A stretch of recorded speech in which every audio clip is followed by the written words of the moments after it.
understand that you Hi. are a super forecaster. I am a super forecaster. Wow. And Yes. she's a super forecaster. A super forecaster. What is Julia it? likes me. Yeah, well, no, I mean, just statistically, I do like you. It's true. But just statistically, of Yeah. like what, 4,500 super forecasters, you're number two? Well, no, actually, there's only, okay, so that goes back to 2011 is what you're referring to. But right now, there's only about 190 to 200 certified super forecasters worldwide. It might be 198, give or take a few. But back in 2011, I was one of the top 20% of the cohort of the group that I was forecasting with the ACE competition. And that's the one that has 4,500 people, or did I There pull were that? there were 4,500 people in the cohort that I was participating in. So there were different agencies that were competing against each other with these geopolitical questions. And I think I was number 2 at the end of 2 years at the top of the leaderboard. Okay, so what's a super forecaster? Because, I'm a nerd. So But this is the part, this is part of the Good Judgment Phil Tetlock project. Yes, right. So And, they were on another group that was all participating in this ACE competition. I was with a group called Forecasting World Events. And at the end, the top 20 people or the top 2% that were at the top leaderboard got funneled over to Good Judgment. So they adopted us. I see. So because they were the winners of the competition. And my score was, we were kind of discussing before we started taping, it's like golfing, the Brier score, it's the lower score is the best. Right. So mine was 1/2 of 1% of accuracy. So if you think that, 20%, we all got funneled over the top 20%, or let me say that again, top 2%, I believe. I think, yeah. Well, the top 20 people, let's just put it that way. So I got funneled over and mine was 1/2 of 1% accuracy. So there was one person above me, I believe. So the top 20 of us all became super forecasters. And it's been a really interesting experience over the last 14 years, something like that. Now, Karen, Wow. are you familiar with my background and why I'm particularly interested in the super forecasting and good judgment projects? I read your background, but you can refresh because Well, it's I spent few 32 days. years at CIA. Nice. I spent as an analyst, and I spent and a manager of analysts. Okay. And I spent a lot of time thinking about what is good thinking and how can we think better about the future. And so and certainly at the time I was at CIA, and I would say probably still today, but less so, there was a kind of a cult of the expert at CIA that if you just learned a lot about whatever issue you were responsible for, you would become an expert, and that therefore translated almost causally to being able to forecast the future accurately. And there was a lot of resistance to ideas such as wisdom of the crowd or non-expertise based forecasting ability or any of that. So I was always on the side of there's something more to forecasting than knowing a lot about the subject area. Knowing a lot about the subject area is great. Yes. There's more to it than that. Is it? And I'm not sure it helps. Exactly. So I was always intrigued by the I'm not sure it's great. So this is one interesting thing. And the president of Good Judgment, his name is Warren Hatch. And I've heard him describe it as this: super forecasters aren't experts in everything in the world. Like, we don't know everything, but what we are good at, we're good at predicting. So you give us any topic any subject, and we will predict it. We will predict the outcome of that. Just give us a question that's clairvoyant in nature, I would say, and we will go to town, and we will find all the information we can, all the clues, all the hints. We'll put all our skills to work, and we'll come up with a prediction. And a lot of times we forecast in very, what we call fuzzy, gray, murky areas that don't have a lot of information, such as the pandemic. So we started forecasting the outcomes of the pandemic during the beginning of the pandemic, even actually before the pandemic became a quote pandemic, when it was an epidemic. And we were pretty accurate, but it was hard. It's hard to predict outcomes of things that we have never experienced. We don't have any knowledge. There's no research, there's nothing. So we had to fall back on old research or hints or just things that we knew from other illnesses, or how this might go, or how it might transmit in air-conditioned environments versus outside, how this virus itself might infect people. Will it die? Will it get worse? So I have lots to say about that, but I will let you lead the conversation, Carmen and Julia. Well, it's just so much, so many things to pursue. And I don't want you to reveal any of your secrets, or maybe you don't even think of them as secrets. I don't want to press you. Undue. Oh, I got it. I understand. I have reveal. NDAs. I have NDAs. But So I have to when you talk slapped. about, what do you think are your skills or attributes or personality characteristics? I will tell you one of mine that I Okay, think sure. I've always been pretty well. I almost never dismiss the new. I always try to be very open to and non-judgmental Open-minded. about the new. Always, always, always. Right. And I often call myself the analyst of small things, because I love to I love it when a small little thing pops up that makes me go, and I don't dismiss it. I just go, So those are two that I think have qualities or attributes that have really helped me anticipate the future better than some other people. Those are good. Yeah. They've actually identified what makes people good at forecasting. Dr. Tetlock, I believe, has done that. Dr. Phil Tetlock. One of them is being open-minded, being an open-minded thinker. There's the foxes, and then there's the hedgehogs. Right. So the foxes are open-minded. They're curious. They're curious about all these different subjects. Hedgehogs are like experts in one thing, which is what you were mentioning earlier. And being a subject matter expert is not a bad thing. I'm a subject matter expert in several different topics, right? But they interplay with each other, and I'm open-minded in my thinking, and although I have some bent, so to say. The super forecasters have grit.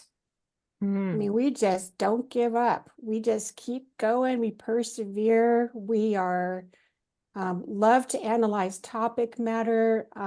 We work well with each other many times to get information. We share information, and we're like, oh, that's a good point.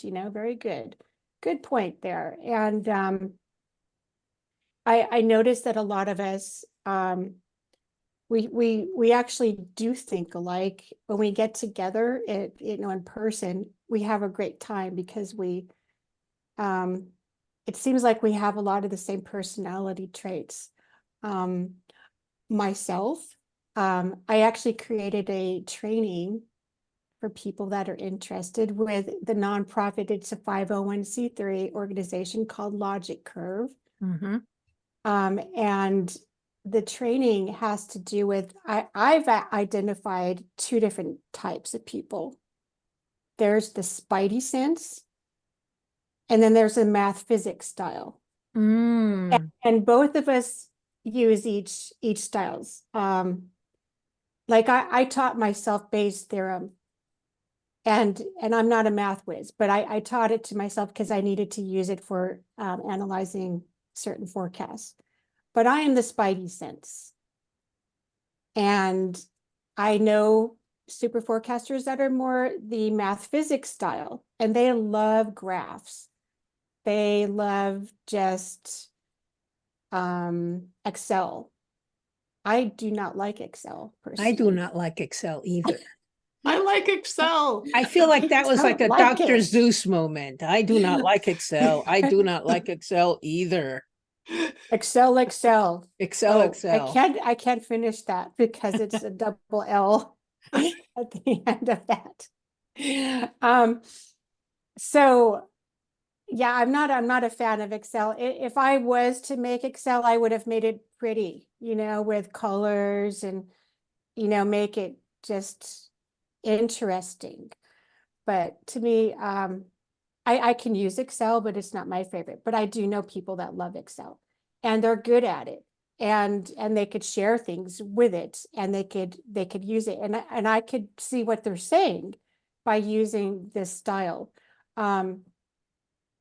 I am a fan of intuition. I think everybody can use intuition, and I've done some research on it. And How do you operationally define intuition? good point. I was just going to mention that. Okay, good. Yeah, and so I describe this a lot in the training that I developed, and actually one of these slides that I find very helpful is taken from one of the, I think it's Sherlock Holmes episodes, one of the BBC's newest Sherlock Holmes series. And basically what this slide says is, and it's not scientific, but I like what it says. It says intuition is your mind's ability to work faster than your consciousness can interpret. So our minds are working and working and working, but we haven't actually assessed what our minds are already looking forward to or thinking about. And maybe that's where some people might experience some of their thoughts in their dreams or things like that. I am not the scientist to explain that. That would be more Julia's area, but it makes kind of sense that our minds are powerful working supercomputers. And who knows? Especially our unconscious minds, right? It's our Especially unconscious. Yeah. We're not conscious about what we're thinking, but sometimes we might have a thought about a person maybe, and wow, they call us, and it's been like I haven't talked to you in 5 years, and I just thought about you, and now you're calling me 2 minutes later. That's really weird. So Yeah. I mean, there's just things like that might be coincidence, but maybe not. I don't know. A lot of times I think as a super forecaster, I think my personal belief is a lot of us have really good memories. And so what you were saying, Carmen, about you get maybe a hint and then you go, and then you just kind of put that on the shelf, and you can maybe access that later, and you tell yourself, oh, I just remember having thought that, and there's a website that I reviewed that had that information, and it let me go look at that again. And it's like, oh, good information. Because you can access it again because you remembered it. So I think the memory plays into this too. Well, yeah, I wanted to add that I think in that Telek paper where he was talking about what are the characteristics of super forecasters, two of them that you didn't mention. There's more, yeah. Yeah, two of them that you didn't mention that I think you didn't mention because you're being modest is that having a high IQ is very helpful. So someone who can think in the way that has been traditionally associated with academia, which is kind of what IQ measures. Yeah. And then the other one that I think is more interesting here is having a high EQ. So you don't anchor, if there's someone in the group, because you're working with a group all the time, if there's someone in the group who has a particular personality that, you know, they want to be right or whatever, first of all, that doesn't work very well. But second of all, you don't anchor your opinions on them. You're anchoring on something else. But in your case, I have a question for you, is you would anchor on your intuition. Your spidey sense is really how you do this. I mean, when you told me once that that when people started ranking percentages of likelihoods of their response, you were like, I'm just going to do 0 and 100 because like either it's happening or when it's I not. when I first started forecasting in the ACE competition, I think I answered over a 2-year period. I answered all of them, all the questions. We had like a slider bar, you know, 0 to 100. And I would just do a lot of research in the background really fast, because the deal is the quicker you get your forecast in, because time is of the essence, you know. So the more accurate you are, the sooner you're accurate, the better your Brier score. So I would do a lot of research really quickly, and I would just decide this is going to happen 100% or it's not going to happen. And I just did 100% and 0%. And one time they sent me, I don't know who they are, sent me like 11 questions at once in my email, and I answered every single one of them 0 to 100% and got them all right. I think there was only one question I got wrong, and it's because I started forecasting on it by a mistake and I couldn't back out. I didn't know how to not forecast on it anymore. I was like, darn.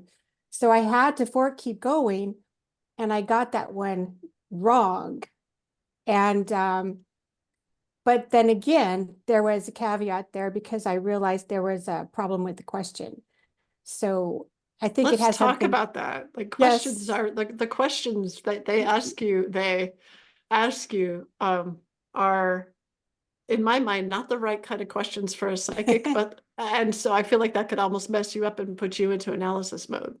It kind of does. And I have to say something else too. So I guess I am being a little bit, you know, humble, but so I will come out and say I have 4 degrees.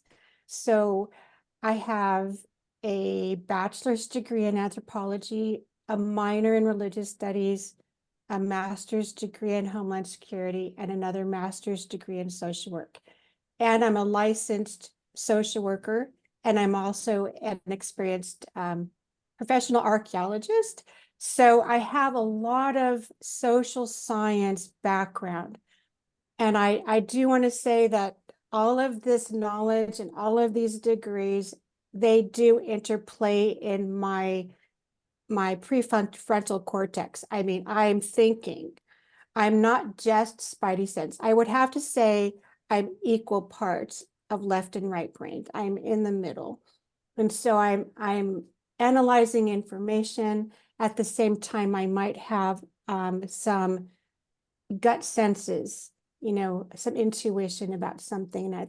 And how I use that is I'll think to myself, you know, I wonder about looking at that country's landscape. What will that reveal? What is their port system like? How big is their army? You know, how much do they spend on their defenses? So what it does is it gives me ideas to think about. So because I've already analyzed all of these things with my left brain, my right brain will kick in with questions. So then I start doing more searches, more Google searches, and then wow, look at that answer. And so I find things. So going back to what you asked me, Julia, I forget actually what you asked me, but you asked another thing.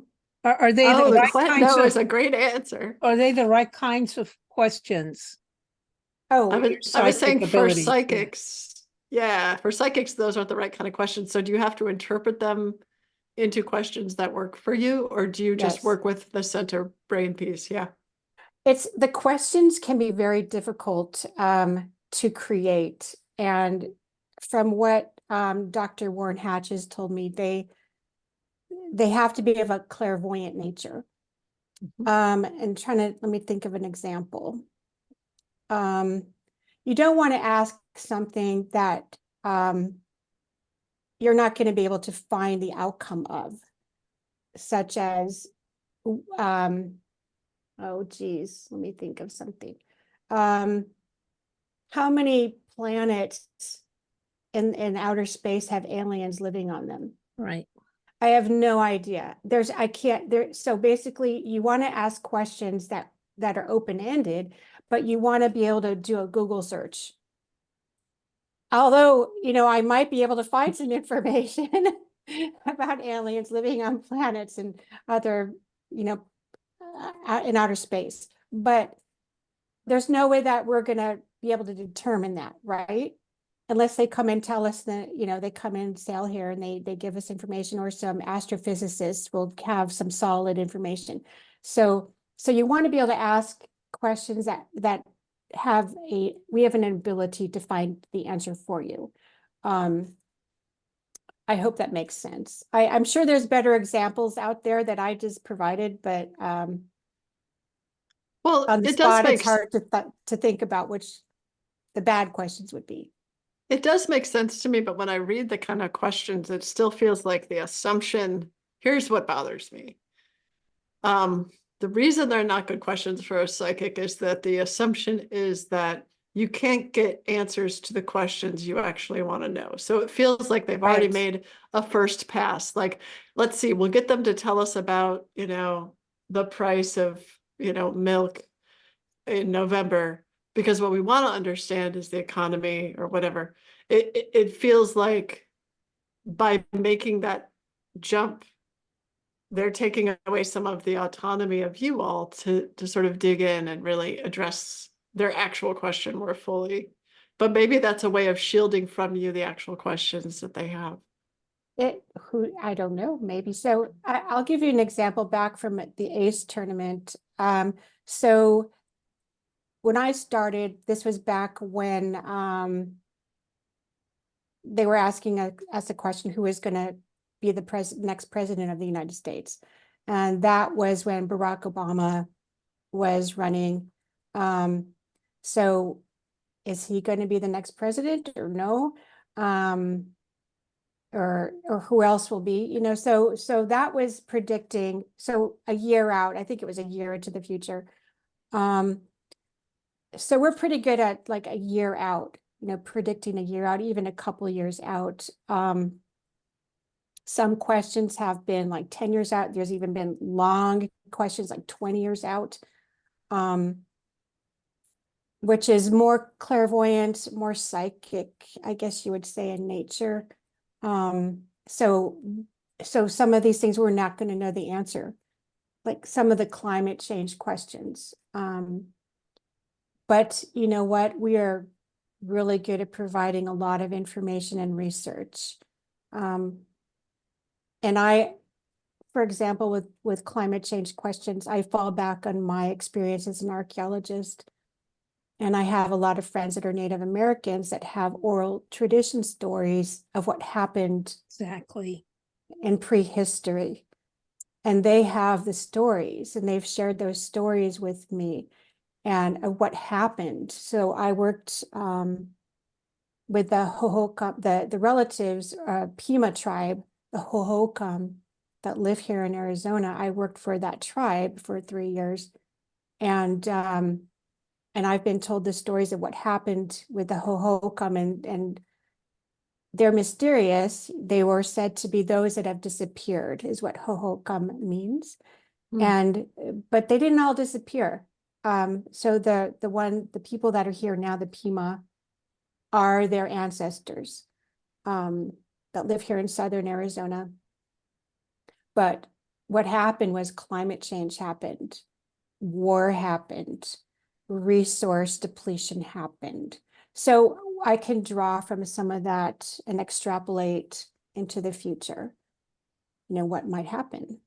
So In some ways, you could even say that archaeology and anthropology are in large part the study of climate change, the study of the yes, of the scars, of the yes, stuff that was left behind or that was yes, created as a result of climate yes. change. So you see how I can draw from my Mhm.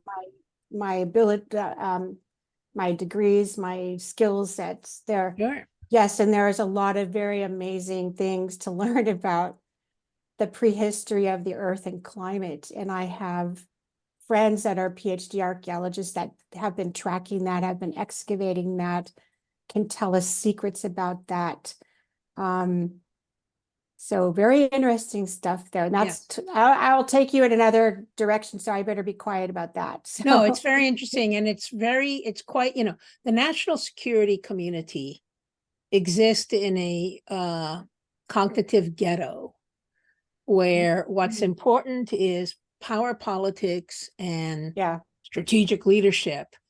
And when they are surprised by world events, it's because whatever was driving the world events was outside of the cognitive ghetto of the intelligence national security community. So it was what merchants were doing in Iran. It was whatever was happening in Tunisia. You can go back to, it was the fact that South African whites realized they had to cut a deal sooner rather than later with Nelson Mandela. And all of these sort of were outside of that, of the landscape that the national security community normally inhabits. And part of it is because, That's interesting. To say something that will annoy a lot of people, partly is because it's a world, it's a discipline defined by men. And so they bring into it what they find interesting, which is guns and planes and boats and wars and, stuff like that. And history is told by certain people, yes, exactly. History is told by the winners, not the losers. Exactly. And I'm not saying that people in the intelligence community that think this way are losers. We're losers? No, I'm just saying that, there's a way things are done sometimes that other information gets left out, which is the information I'm curious about. Me too. I'm curious about the information that's not told. Right. Yeah. Exactly. Give me that question. I'm curious to know that one. Yeah, I mean, I think there's really something to this thing where whatever your history is, and if you're in a group of an echo chamber, what did you call it, Carmen? I called it a cognitive ghetto. If you're in a cognitive ghetto, this bubble, that's such a great term. That's really interesting. Great. You think that your history is the only history. So when someone comes up to you and says, hey, there, in the next month or so, there might be this pandemic that like wipes out a couple million people. You're like, yeah, that's never going to happen. Well, you know what? There's another term for that too, called groupthink. Yeah.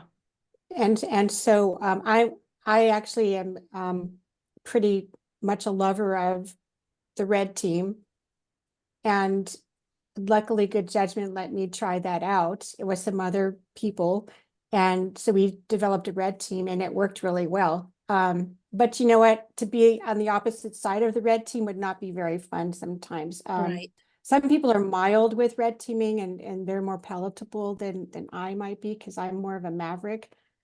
I'm a kind of a renegade because I think differently than a lot of the math physics guys, styles. And so I feel like I have a tendency to irritate people with my questions about what they said or something. Right. They're not gonna understand why you're asking it or don't appreciate the relevance of it. Right. So but I do love it. I do love not being in the groupthink cohort. And I think it's very necessary. Another part of myself I should add to you, I'm also an artist and a musician. So I was a trained musician since I was a child. So I have that part of my myself as well. And I think when you grow up being trained in music, it develops parts of your brain. And, you know, I thank my mother for that. Yeah. Right. I was curious, number one. And so it was great for a couple of years until she put me in, you know, lessons. When I know the feeling.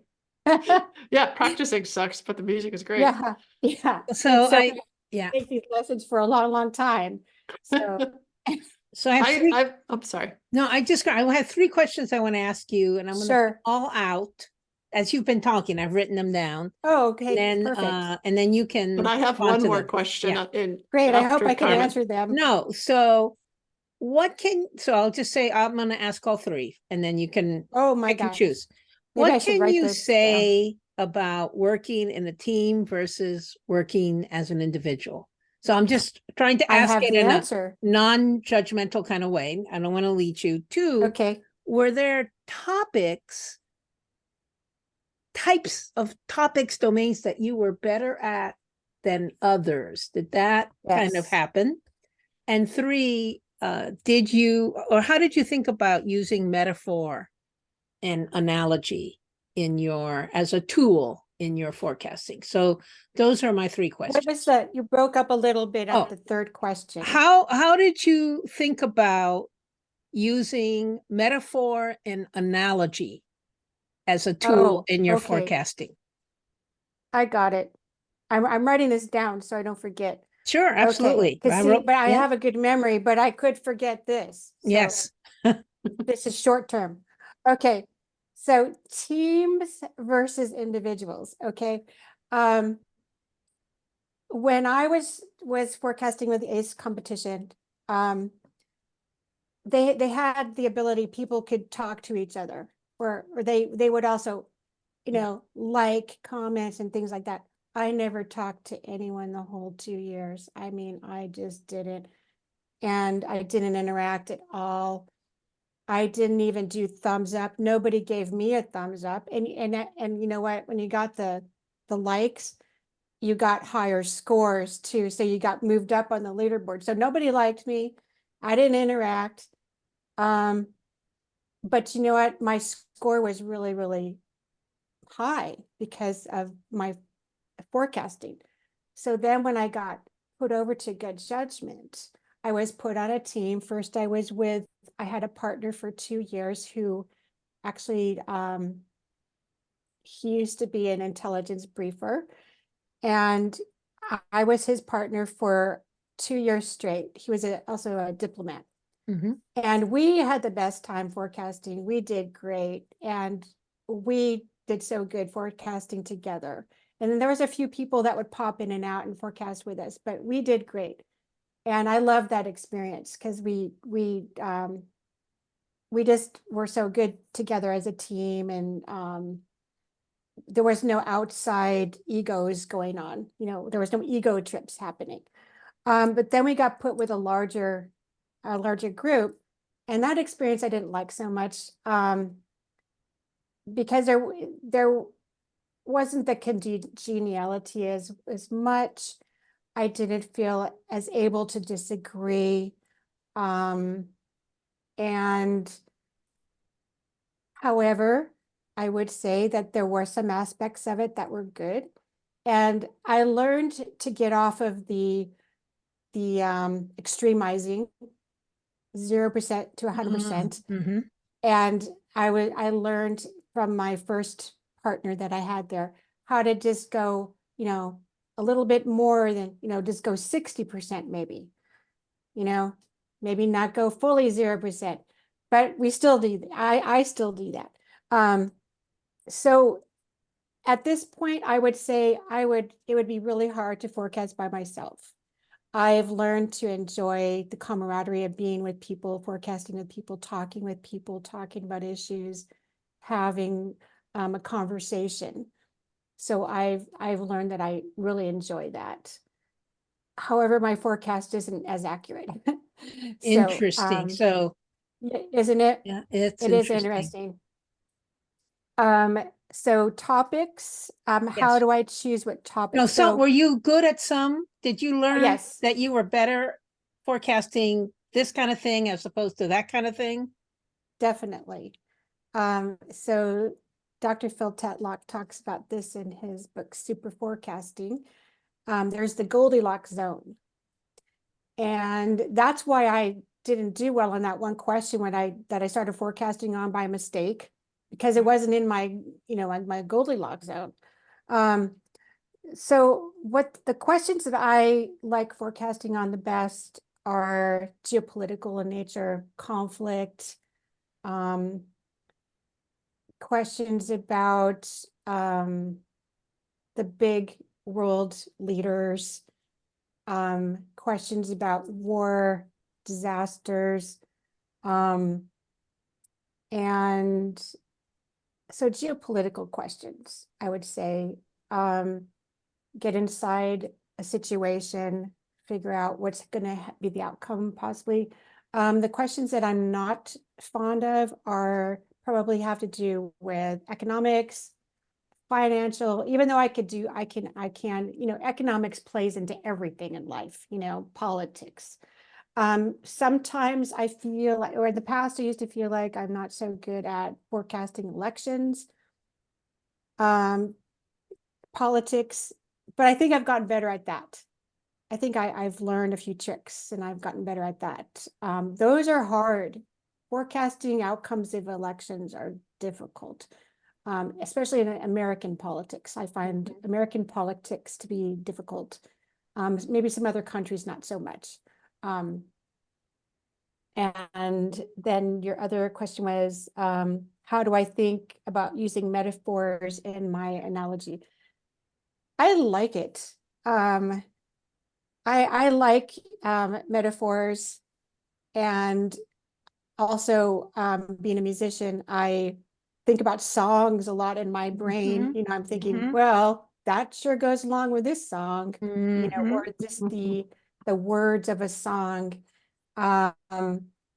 And so using metaphors, geez, I was thinking of one the other day, but I like using them a lot. The math physics style people don't really Of course not. get They don't me. like it, right?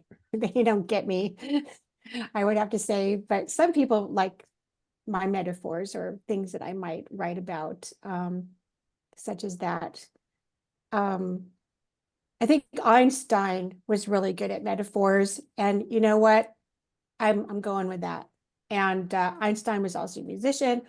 Einstein often said that before he was able to dive into his great thinking, his theories, he was playing his violin. And during that time of playing his violin, his brain was active, probably in parts that some of us might not even be able to do as he did, because his brain was a little different.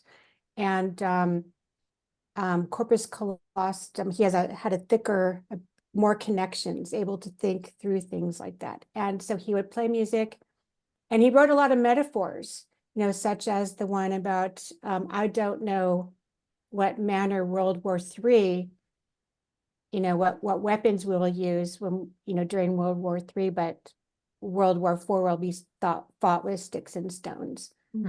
So that's quite an eloquent metaphor, and I think it has such an impact. And I think we should all focus on that in the United Nations often.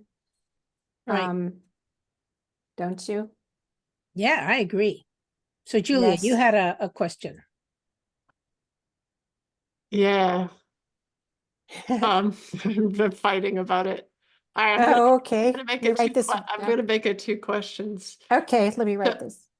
That came up while you were talking. One was the original question. So the question that came up while you were talking was, do you have a sense of the times when you just have a psychic hit on something that can't be explained by analytical techniques? Like what percentage of time or what kind of areas those happen? And then the other question is, if you could change anything about the project that you're in, if you were in charge of the project that you're in, how would you change it to get even better results from the super forecasters? Oh, hold on. Okay, I'm writing this. Okay, I didn't write very neatly, so if I don't remember or can't analyze what I wrote, I'm sorry. Do I have a psychic hit? And what percentage of the time? I would say yes. A lot of times, I just get a catch. Like I get a sense. Like, and it's more like, should I do this action? Should I be involved in a situation such as this? And outwardly, there's nothing that's showing me, this is a bad idea. Let's say it's to buy a house or buy a car or something like that. And, or just go a direction with a business idea or a business proposition or a contract or something. And I don't really know why I'm feeling like don't do this. Just something doesn't feel right. And I can't explain why I'm having that feeling. Or why, I fell in love with a house once. I still love that house. But I could have afforded it, but I just couldn't do it.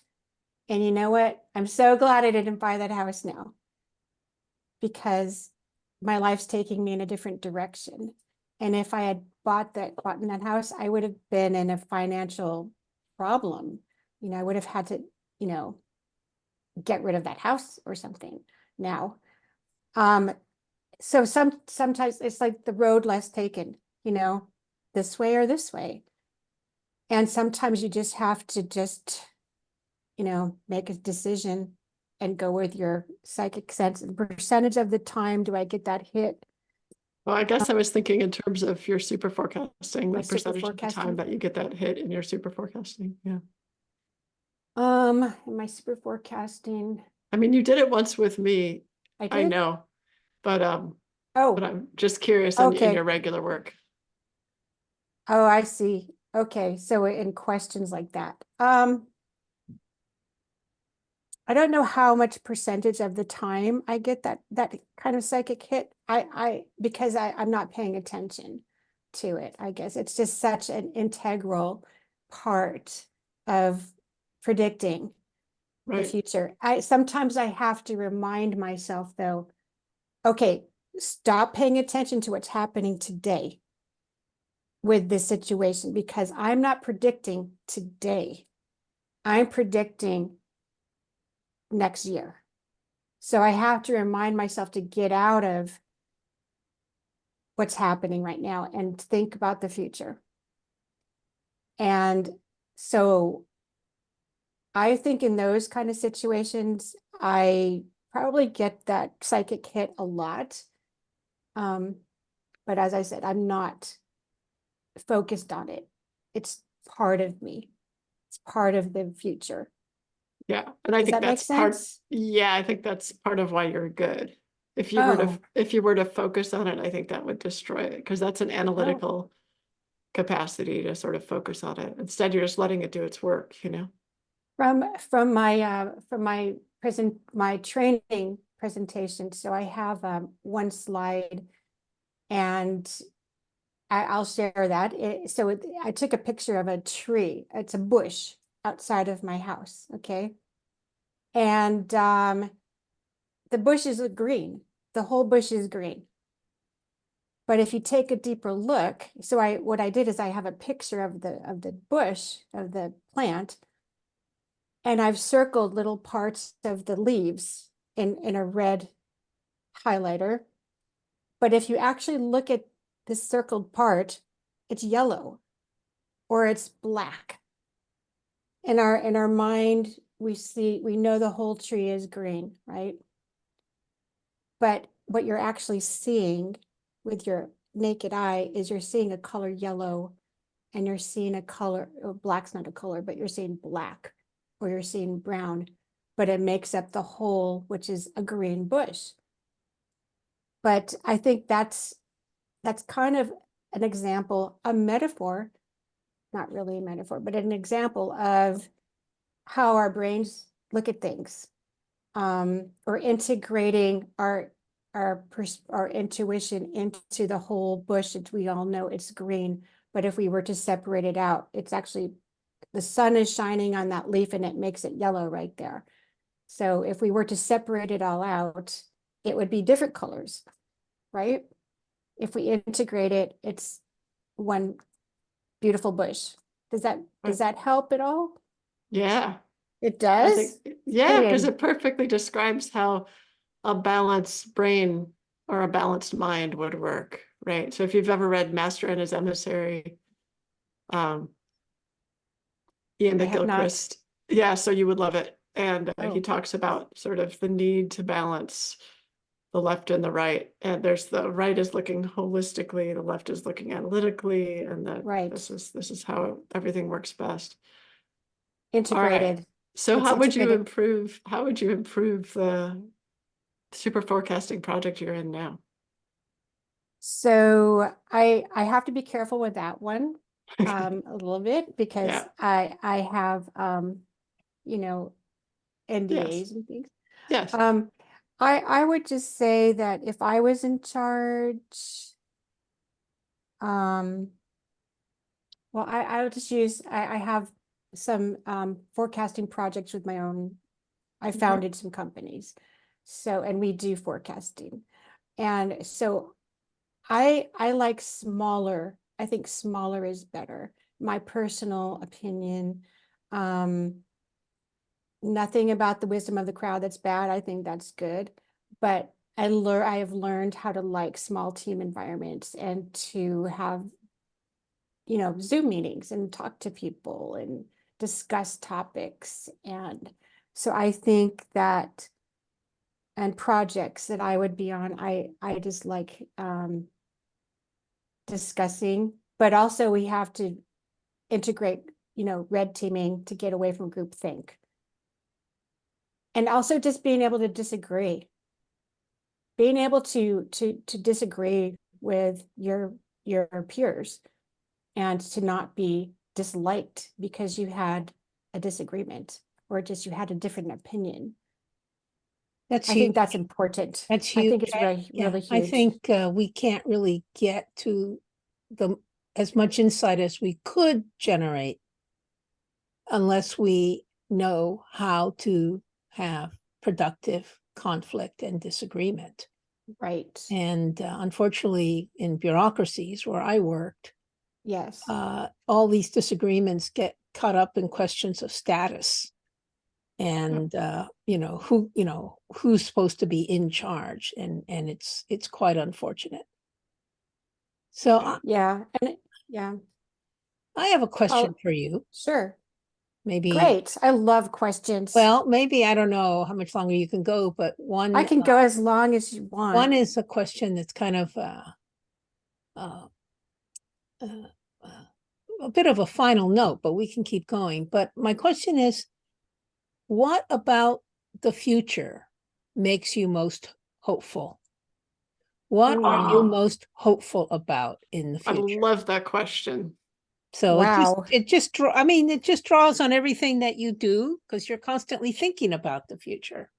That's really true. I'm way ahead thinking about the future. And what makes you most, what gives you what the makes most hope? Science. Oh, nice. Yes. Science. I feel like there's so many things that we're facing that are just disastrous. The pandemic, some information says there's a 20% chance in the next 10 years there'll be another big pandemic. I don't know if it's quite that high. I wouldn't put it that. My personal opinion is that I don't think it's that high, but I think there's a chance of another pandemic. But you know what? On the other hand, there are some breakthroughs in technology coming that we are going to be amazed with. Like we might cure Alzheimer's. Cancer might be cured. The CRISPR technology is amazing. the understandings that we have about what not to eat anymore, processed foods. Exactly. Okay, so we all have plastic in our bodies, and you know, that's not good. But you know what, hopefully we're going to find some ways to get around that. Also, we're facing an advent of possible World War III, and we're not happy about that. I'm hopeful that we might be able to come up with some good diplomacy. The next generations, let's think about that in the future. Yes. This next generations, they are very egalitarian. They're very inclusive. They're going to have a different style. Things are going to change. And in the next 10 years, they're going to come on the scene and they're going to vote for what they believe in. So things are going to get a little exciting and maybe a little rocky. But I'm also hopeful about, you know, this is my own thoughts about physics and the future of life in general. Like, maybe this life on Earth isn't all we have. You know, maybe we have another chapter. Maybe there's parallel universes. Maybe we're going to exist again. You know, so as we grow older, I stay hopeful that, you know, things are going to be interesting. So I think that's all perspective. I think we have to have a hopeful perspective. So those are what I love it. It's great. You know, I always say there's only one question that matters. Are you still hopeful? You know, no matter what situation you find yourself in life, there's only one really important thing to think about. Right. Do you still have hope?